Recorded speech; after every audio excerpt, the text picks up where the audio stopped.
How's it going, everybody? My name is LuckyBunz, and in today's video, I'm going to be doing a full breakdown for Pokemon Go Fest 2025, including a full analysis on the event ticket and if it's actually worth purchasing. Okay, so we got a lot to talk about, let's jump straight into it. So first of all, this event is going to be taking place on June 28th and June 29th from 10 a.m. to 6 p.m. both days in your local time zones. We're going to have free bonuses and obviously paid bonuses with the event ticket, but let's first talk about everything you guys can get for free, and then we'll talk about all the paid stuff afterwards. You guys can use the timestamps down below to skip around as needed. So first of all, these standard bonuses are going to be 1-hour lure modules, habitat-themed event spawns plus field research, surprise encounters from snapshots, basically just take a picture of everybody, Pokemon back out, and the encounter's going to appear. Rinse and repeat that until you run out of encounters. I think it's like 5 or 6. I don't actually know how many we're going to be getting for free. We're also going to have party play duration extended from 3 hours to 8 hours. Not exactly like a big bonus or something people are going to pay attention to, but also wanted to mention that. Now we're also going to have some overlapping bonuses from the Ancients Recovered event. Specifically, the remote raid pass limit is going to be removed. We're going to get guaranteed extra large candy from trading Pokemon if you're level 31 or higher. And we're going to get special backgrounds on legendary Pokemon, specifically Zacian and Zamazenta. And then we're also going to get the following global challenge bonuses, an increased catch rate with Premier Balls, so specifically against Zacian and Zamazenta, going to be super easy to catch. Also, for anybody out there who is doing raids for the Regis right now, this bonus is also applicable to them, so the catch rate is extremely easy. I've been able to Pineapple Berry every single Regi that I've done so far, so if you guys are using Golden Raspberries, don't. Use your Pineapple Berries, it's almost guaranteed to catch right now with the increased catch rate. We're also going to get the additional bonus of party power charging faster, so basically if you party up with some other trainers around you, it's going to be much easier to actually get these raid battles done. Alright, next up let's take a look at the new debut Pokemon. These are going to be the 2 new shiny Pokemon coming into the game specifically during Go Fest. The first one is going to be shiny Carbink. I totally understand everybody is tired of hatching this Pokemon, but that was probably because the shiny wasn't enabled.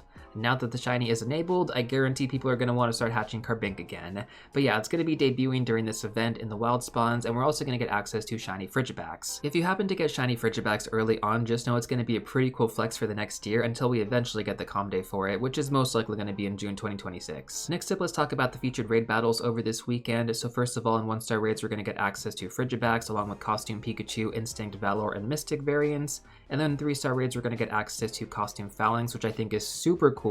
It is one of the best costumes they've done in a while. And then finally, in legendary raid battles, we're going to get Zamazenta on Saturday only and Zacian on Sunday only. Following that, let's talk about the habitat rotation schedule. So these are going to rotate based on your local time zones for both days of the event. Typically, they've only done the rotations for the first day of the event, but I guess this year they're doing them on both days. So you do want to alternate your Mega Evolutions to maximize the candy and extra large candy bonuses. There's never one Mega that actually works for all the spawns, so you do have to figure out what's going to be the best to hunt and plan accordingly.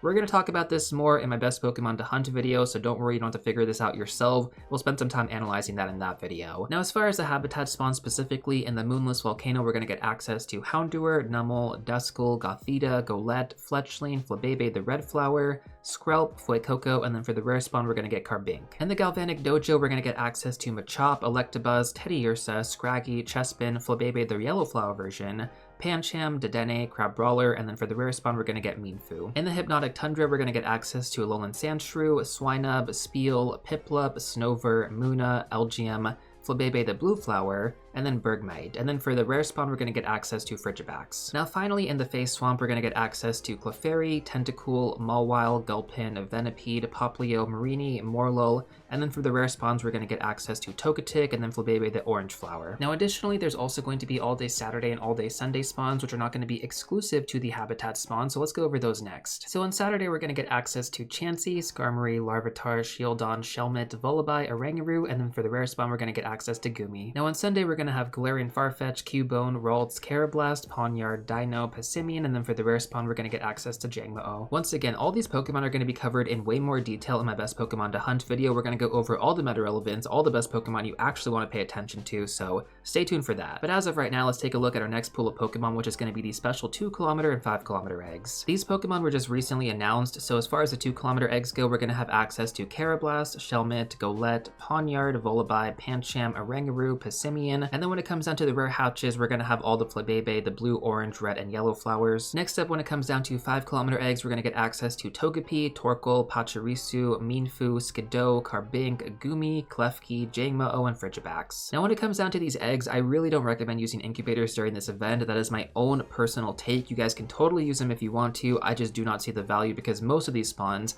are going to be available in the wild, and then for the ticket holders, you'll get access to the rest of them through incense. Now before we actually take a look at the ticket and everything that has to offer, I do also want to mention the special legacy movesets. So every year we do get access to legacy movesets on certain Pokemon, but for some odd reason, they don't include this info on the official blog post. Instead, we just happen to find out on the first day of the event in the earliest time zone. Basically, every Pokemon that was mentioned that does have access to a legacy moveset upon evolution is probably going to get it during this event. Sometimes they exclude certain Pokemon though, so I wouldn't bank on every single Pokemon getting access to their legacy movesets. Most of them probably should though. Now let's talk about the paid ticket, which is going to cost $15. If you guys do happen to purchase this through the web store, you're also going to get 3 extra premium raid passes as well, so I'd recommend going through the web store if you do want to buy the ticket. Now with that being said, let's go over all the bonuses you're going to get access to if you do happen to buy this event ticket. So first of all, you're going to get access to 2 special research quests. The first one is going to be for Sword and Shield. It's going to be a split path, so basically you're going to get 1000 energy for either Zacian or Zamazenta for their crown forms. I think that is really good. And then we're also going to get the special research for the mythical Pokemon Volcanion. Following that, we're going to get hourly global challenge bonuses plus rewards. This can be like 2 times Hatch Stardust or 2 times Catch Experience, 2 times Catch Stardust, stuff like that.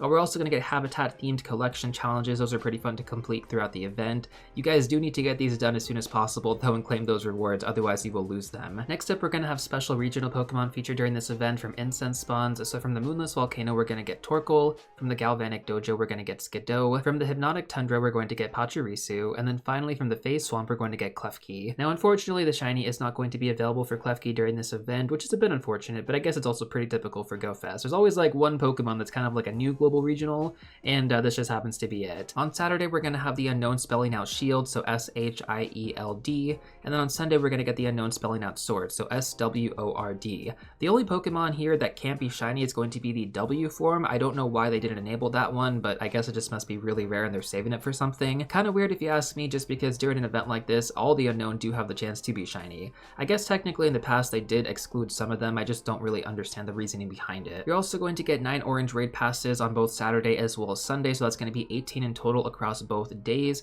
Once again, these are going to be the use it or lose it passes, so if you don't use them, you will lose them. You're also going to get 6 special trades on both Saturday as well as Sunday, so 12 across both days. And then all trades are also going to cost 50% less Stardust, which is actually really awesome. On top of that, we're also going to get the gift limit being increased for opening gifts, so that's going to go from 30 to 40 gifts. You can open every single day. This is really only going to be applicable over the weekend though, so that's kind of helpful if you want to get some extra Pokeballs. And then finally, one of the biggest bonuses I think we're going to have during this event, and like every GoFest, is going to be the boosted shiny rate of 1 out of 128. When it comes down to this shiny rate, I've heard a lot of debates that it's actually 1 out of 64, but having played like every global GoFest that they've ever had, I mean, I'm pretty confident 1 out of 128 actually checks out. And again, this is only applicable to the wild spawns. Raids are not included in this shiny raid. Those are not going to be boosted, but it's just going to be the standard 1 out of 20 for the legendary raid battles. And then for the eggs, I think these are supposed to be boosted if you guys have the tickets, so you can expect the same shiny rate of 1 out of 128, which really isn't that good for eggs. We do also have 2 more bonuses. That's going to be increased buddy hearts from friendship interactions, and then 3 special surprise encounters from snapshots. So all around, you definitely get access to a lot, but now let's analyze if you guys should actually buy this ticket, and what's the main value going to be, and how much value are you really going to be getting out of this ticket if you do happen to buy it. So the special research for Sword and Shield, right? You're going to get 1000 energy on either Zacian or Zamazenta for the crown form. So considering that you have to do raids to get this energy, that's going to be the only other way to get them. This is going to be worth at least 10 to 12 raids, so about $10 to $12. You're also going to get 18 orange passes over the course of both days, so that's going to be like $18 right there at a 1-to-1 value. And then finally, you're going to get the shiny boost, which is intangible, but it's also the most valuable in my opinion. You really can't quantify this, but it's a major appeal for an event like this. You're essentially paying for an experience, and I think that's always worth it.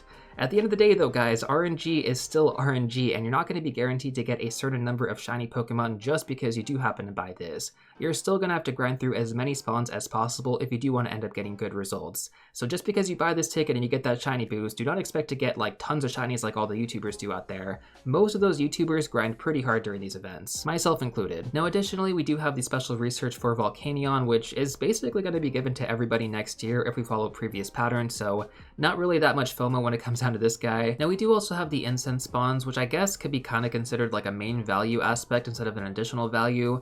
Either way, I guess it really depends on how you look at it. I think it's a nice complementary bonus to the habitat spawns. They're actually really fun to hunt in my opinion. But as far as the unknown spawns go, they're going to have a full odds shiny rate of 1 out of 512.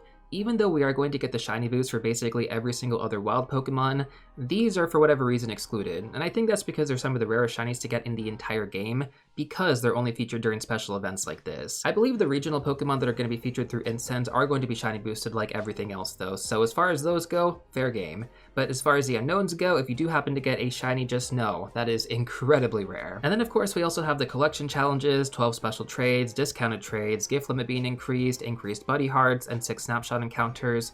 And all around, those are cool bonuses, but I wouldn't say it's like worthy of the ticket value, right? Once again, special research for Sword and Shield, 18 orange free raid passes, a shiny boost, and then of course the incense spawns. That's going to be your main value if you decide to buy this ticket. If you don't feel like any of that stuff is worth it to you, then don't buy this ticket. Or if you feel like you're not going to be able to play most of the event at least one of the days, then yeah, the ticket value probably isn't going to be worth it for you. But if you're at least able to go out for like a couple hours during each day, or like the majority of one day, then I think the ticket is going to be worth it for you. But at the end of the day, it is up to you guys. Let me know your own thoughts in the comment section down below if you guys do feel like this ticket is worth it. Typically for a GoFest event, I feel like having a ticket is almost a requirement if you want to actually enjoy the full experience. But yeah, basically when it comes down to it, guys, I do strongly recommend buying this ticket specifically. And there are going to be a few more paid passes like the Go Pass Deluxe for $20 or the Fleeting Legends ticket for $8. Both are optional in my opinion, but if you do want to check out my full analysis, then check out my Ancients Recovered video next.